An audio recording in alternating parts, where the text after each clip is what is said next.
যদি glass paint কিনো, আমি জানি গ্লাস পেইন্ট কিনলে কি হয়, হাতে যদি রং করা যায় মানে ব্রাশ ট্রাশ দিয়ে, কিন্তু হাতে কিন্তু একটু হলেও রাখবে। আর গ্লাস পেইন্ট যদি একটু লাগে, গ্লুর চাপতেও বেশি করা লাগে, অনেক জোরে জোরে গ্লুর মতোই প্রায়, অনেক শক্ত। তখন ওইগুলা কিভাবে ভালোভাবে উঠাবো, মানে গ্লু যেমন দিয়ে উঠাতে অনেক মজা লাগে না, তখন তো বেশি হয় না, একসাথে উঠে যায়। আর এইটা উঠার তো কোনো নাম গন্ধই নেই, একটু একটু করে উঠে ভালো। তো এটা একবারে কীভাবে উঠাবেন, এটা টিপস আছে। প্রথমে এরকম একটা স্যানিটাইজার নিয়ে নেবেন, এটা হলো মুখ খোলার এরকম স্যানিটাইজার। আপনি হলো ওই স্প্রে স্যানিটাইজারও নিতে পারেন। তারপরে আগে গ্লাস পেইন্ট আমার হাতে লাগিয়ে দেখিয়ে দিই। আমার গ্লাস পেইন্ট পড়িয়েছি। ওকে, সমস্যা নেই। আল্লাহ, এই যে গ্লাস পেইন্ট একটু লেগেছিল, ওইগুলাই আমি লাগাচ্ছি আমার হাতে।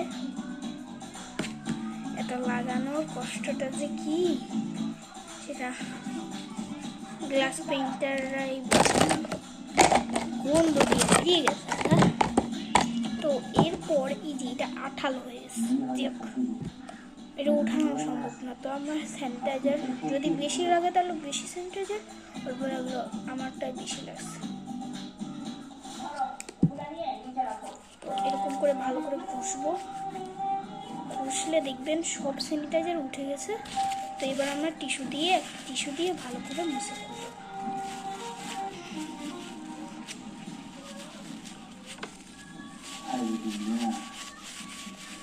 টিস্যু দিয়ে হচ্ছে না, দেখো এরকম করলে দেখো উঠে গেছে, একটু রয়েছে কারণ বেশি করে দিনে আরেকবার দিতে হবে। তারপর এরকম করে, আরে থাক না, সোজা হয় স্যানিটাইজারের বাচ্চা।